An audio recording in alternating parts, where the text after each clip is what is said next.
आज से कुछ साल पहले इंटरनेट पर बहुत से लोग वायरल हुए थे, लेकिन उन्हीं लोगों में से कुछ ऐसे भी थे जिनका लाइफ आज ऑलमोस्ट बर्बाद हो चुका है। और उन्हीं बर्बाद हो चुके लोगों में से कुछ लोग आज इस वीडियो में हैं, जिसके बारे में आज डिटेल में बात करने वाले हैं। लेकिन वीडियो शुरू करने से पहले इम्पोर्टेंट बात, ये वीडियो बर्बाद लोग सीरीज का पार्ट 2 है, और अगर आपने पार्ट 1 नहीं देखा तो इस वीडियो को देखने के बाद उसको भी जरूर देख लेना। 2020 का लॉकडाउन जब पूरा देश घरों में बंद था, और उसी बीच दिल्ली के मालवीय नगर से एक वीडियो वायरल होती है, बाबा का ढाबा। एक 80 साल का बुजुर्ग कांता प्रसाद जो अपना छोटा सा रोड साइड ढाबा चलाते थे, लेकिन लॉकडाउन के बाद उनका बिजनेस लगभग खत्म हो चुका था। वो ढाबा ही उनके सिर्फ एक इनकम सोर्स था, और वो भी लॉकडाउन के वजह से बंद हो गया। लेकिन जब एक यूट्यूबर गौरव वसन को उनकी सिचुएशन के बारे में पता चला, तो उन्होंने उनका वीडियो बनाया और सोशल मीडिया पर शेयर किया। वो वीडियो देखते ही देखते वायरल हो गया, जिसे देखकर लोग इमोशनल हो गए, और गौरव ने ऑडियंस से रिक्वेस्ट की कि अगर हो सके तो बाबा की थोड़ी मदद कर दो। सबसे ये रिक्वेस्ट करता हूँ कि जी इनको हमारी जरूरत है, तो हम एक मुहिम चालू करेंगे जिससे हम लोग थोड़ा सा चंदा इकट्ठा करेंगे, और जितना भी इकट्ठा होगा चंदा आपको और आपको आंटी को मैं खुद लाके दूंगा, और जितने भी मेरे फॉलोअर सब्सक्राइबर हैं हम सब मिलके आपकी मदद करेंगे। और आपको बिल्कुल भी टेंशन मत लीजिएगा, तो मैं आपको अपना नंबर दे दूंगा, आप लोग वहां पे आके डोनेट कर सकते हैं, और जो भी डोनेशन होगी हम अगली वीडियो एक बार दोबारा बनाएंगे, और जितनी भी डोनेशन होगी उस डोनेशन में इनकी हेल्प करेंगे। अंकल मत रोइए, मत बिल्कुल मत रोइए, कोई टेंशन नहीं है, ऊपर वाला आपके साथ है, भेज दिया उसने मेरे को आपके लिए। फिर क्या था, किसी ने 10 भेजे, किसी ने 100, तो किसी ने 1000, और देखते ही देखते लाखों रुपए डोनेट हो गए। और ये शायद पहली बार था जब एक रोड साइड ढाबा वाले के लिए पूरे देश से इतनी बड़ी हेल्प इकट्ठी हुई थी। लेकिन यहाँ से कहानी चेंज हो जाता है। दरअसल कुछ टाइम बाद एक कंट्रोवर्सी स्टार्ट होती है, जहाँ कांता प्रसाद ने गौरव वसन पर एलिगेशन लगाए कि डोनेशन का पैसा सही से मैनेज नहीं हुआ और पूरा अमाउंट उनको नहीं मिला। लेकिन जब गौरव को ये पता चला तो उन्होंने पब्लिकली इस एलिगेशन को डिनाई किया। उन्होंने अपने बैंक स्टेटमेंट्स दिखाए और कहा कि जो भी पैसा आया वो बाबा को ट्रांसफर कर दिया गया, और यहाँ से पूरा केस लीगल और इमोशनल दोनों बन गया। तो बाबा के खाते में 20 लाख रुपए आए। अच्छा, तो बाबा के खाते में अगर 20 लाख रुपए आए तो भाई गौरव कैसे बता दे? गौरव सपना देख रहे थे या बैंक मैनेजर बताया? जब खाता सीरी है तो मालूम कैसे पड़ेगा है? हमें तो मालूम नहीं है, तो गौरव पता कैसे चला तो 20 लाख रुपए आए? तब वही बात है कि गौरव ने सिर्फ हमारे कंधे पे बंदूक रख के चलाए थे, पैसे उनके खाते में आए। जी देखिए, जो भी आरोप मेरे पे लगाए जा रहे हैं सारे गलत हैं। ये फालतू की नेगेटिविटी फैलाई जा रही है, मेरे को डिफेम करने की कोशिश की जा रही है, और आप सबने देखा कि मैंने कितने बड़े पैमाने पे इनकी मदद की है।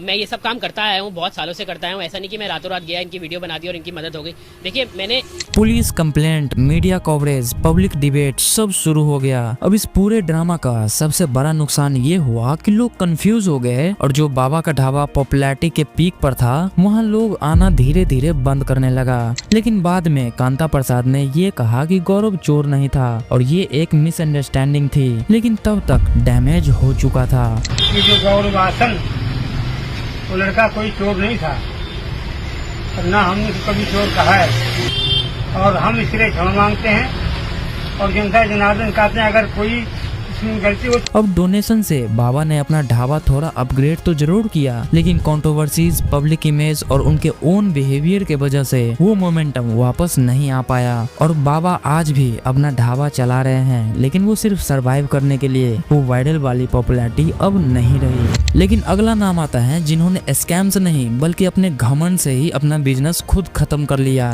ये है लाली छंगानी। कोलकाता में छंगानी कचौड़ी वाले के नाम से फेमस है। इनका क्लेम है कि उनकी दुकान 50 साल से भी पुरानी है, और वो 50 साल से कचौड़ी बना रहे हैं। समोसे की दुकान पहुंचे, समोसा वाला अलग फ्लॉन्ट कर रहा था कि सर हमारा समोसा बेस्ट है, हम 40 साल से समोसा बना रहे हैं। उसको बोल रहा है आज वाला देना।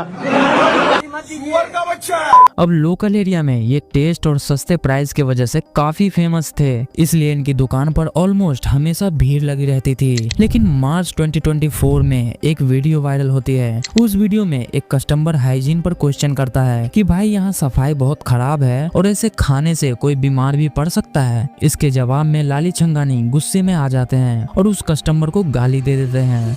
बोलिए, मार दीजिए, फिर हम जो बोल रहे आप मार दीजिए, आप हाथ लगा दीजिए। हम यही क्या आपको गाली यहाँ पे बात नहीं करेगा। सुअर का बच्चा है, सुअर का बच्चा है। अब किसी ने ये वीडियो रिकॉर्ड कर लिया और वो क्लिप सोशल मीडिया पे वायरल हो जाती है और वायरल इतना होता है कि वो एक मीम मटेरियल बन जाता है। उसके बाद मोस्ट अनहाइजेनिक कचौड़ी वाला बोलना शुरू हो जाता है। लोग कहने लगे ये कभी हाथ नहीं धोते, गंदा पानी यूज करता है और यहाँ तक कि इनके कचौड़ी पर मक्खियाँ बैठी रहती है। फिर क्या था, जो चीज पहले सिर्फ लोकल थी वो सडनली नेशनल लेवल पे चली गई, जिसके बाद इंडिया के अलग अलग कोने से लोग आने लगे और वो भी सिर्फ वीडियो बनाने के लिए। कोई कचौड़ी लेता, वीडियो बनाता, फिर और लोग आते और फिर और वीडियोस बनते और यहाँ तक कि कुछ फॉरेनर्स भी लाइन में लगकर कचौड़ी खाने लगे सिर्फ एक्सपीरियंस और कंटेंट के लिए। लेकिन जैसे ही लाली छंगानी को पता चला कि उनके ऊपर मीम्स बन रहे हैं, उनकी इमेज खराब हो रही है, तब उन्होंने और गुस्सा करना शुरू कर दिया, जिसके बाद जो भी कैमरा लेके आता वो उसको भगा देता। इसके बाद उनको घमंडी भी बोला जाने लगा और यहीं से उनका डाउनफॉल स्टार्ट हुआ। Unhygienic image plus bad behaviour plus गुस्सा घमंड के वजह से। शुरू में लोकल्स को फर्क नहीं पड़ा क्योंकि उनको सस्ती कचौड़ी मिल रही थी इसलिए, लेकिन जब बाहर के लोग आए, क्वेश्चन उठाए, अवेयरनेस बढ़ी, तब लोगों को रियलाइज हुआ कि ये सिर्फ कंटेंट नहीं है, ये हेल्थ रिस्क भी है। जिसके बाद धीरे धीरे लोग आना बंद करने लगे। मतलब ओवरऑल देखो तो लाली छंगानी ने अपना बिजनेस किसी स्कैम से नहीं, सिर्फ अपने एटीट्यूड और घमंड से खत्म कर लिया। और आज हाल ये है कि जो बंदा एक टाइम पर ट्रेंड था, आज वो सिर्फ एक वायरल पुरानी स्टोरी बन के रह गया है क्योंकि ट्रेंड खत्म हो गया है और साथ ही उसका बिजनेस भी। लेकिन शायद आपको तापसी उपाध्याय के नाम याद ना हो, लेकिन ये वही 22 साल की बीटेक ग्रेजुएट हैं जो एक टाइम पर बीटेक पानीपुरी वाली के नाम से वायरल हुई थी। क्योंकि जब MBA चाय वाला वायरल हुआ था, उसके बाद एक ट्रेंड चला, ग्रेजुएट चाय वाला, इंजीनियर ठेला वाला, BA पास मोमो वाला, और ऐसे ही लोग अपने डिग्री के साथ ठेला बिजनेस चलाने लगे और तापसी भी उसी ट्रेंड का हिस्सा थी। लेकिन इनका केस थोड़ा अलग था क्योंकि ये एक लड़की थी और सोशल मीडिया पर उनको काफी ज्यादा इनकरेजमेंट मिला। लोग कहने लगे कि ये एक इंडिपेंडेंट वुमेन है और लोगों को इंस्पायर कर रही है बिजनेस के लिए, और यहाँ तक कि उनके बिजनेस से ज्यादा उनकी आइडेंटिटी एंगल ज्यादा हाईलाइट होने लगा। इसी बीच कई लोगों ने ये भी पॉइंट आउट किया कि जब लड़के ठेला लगाते हैं तो उनको तो फेल्ड, बेरोजगार, नक्कारा बोला जाता है, लेकिन जब लड़की करती है तो उसको इंस्पिरेशन बना दिया जाता है। और इसी डिबेट ने उनकी पॉपुलैरिटी को और पुश कर दिया और कुछ टाइम तक उसकी रील्स और शॉर्ट्स काफी चलती थी, जिससे उसका बिजनेस और भी ऑर्गेनिकली ग्रो करता गया। लेकिन यही नहीं, वो जो स्टॉक जैसे प्लेटफॉर्म पर गई जहां उन्होंने ओपनली बोला कि वो लाखों कमा रही है। अब शुरू में सब कुछ अच्छा चल रहा था, लेकिन जैसे जैसे टाइम बीतता गया लोगों का इंटरेस्ट धीरे धीरे कम होने लगा, जिसके बाद वायरल फेस खत्म होने लगा। उसके बाद उन्होंने अपना फ्रेंचाइजी मॉडल लॉन्च किया और यहीं से प्रॉब्लम स्टार्ट हुई। कुछ लोगों ने उनके फ्रेंचाइजी मॉडल को स्कैम कहना शुरू किया, कुछ ने ट्रांसपेरेंसी पर सवाल उठाए और कुछ ने बस ट्रोल करना शुरू कर दिया। रिजल्ट ये हुआ कि उनका पूरा ब्रांड इंस्पायरिंग स्टार्टअप से कंट्रोवर्शियल बिजनेस में शिफ्ट हो गया। इसके बाद उन्होंने धीरे धीरे इंटरनेट पर दिखना कम कर दिया और आज रियलिटी ये है कि उनका भी एक प्रैक्टिकल डाउनफॉल आ चुका है। बस वो ड्रामेटिक नहीं था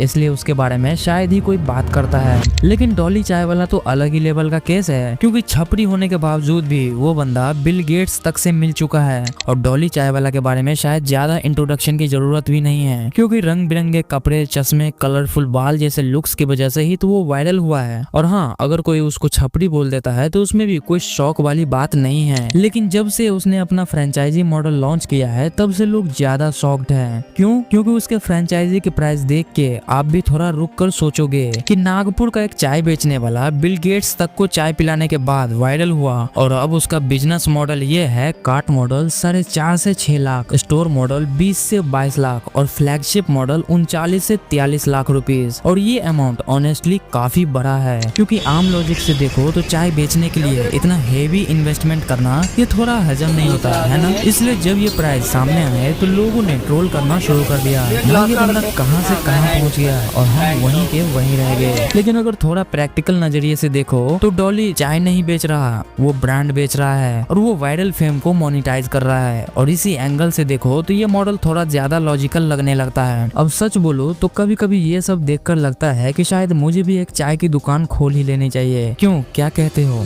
देखो पूरी वीडियो का एक ही पॉइंट है, ये लोग कोई यूनिक या रेवोल्यूशनरी बिजनेस नहीं कर रहे थे, ये वही काम कर रहे थे जो हजारों नॉर्मल लोग रोज करते हैं, चाय बेचना, खाना बेचना, ठेला लगाना, सर्विस देना। लेकिन फर्क सिर्फ इतना था कि इन्होंने अपनी हरकतों, अपने अजीब स्टाइल और अपनी ओवर द टॉप पर्सनैलिटी की वजह से इंटरनेट पर अटेंशन ले ली और उस अटेंशन से इनको फेम मिला, फेम से पैसा मिला।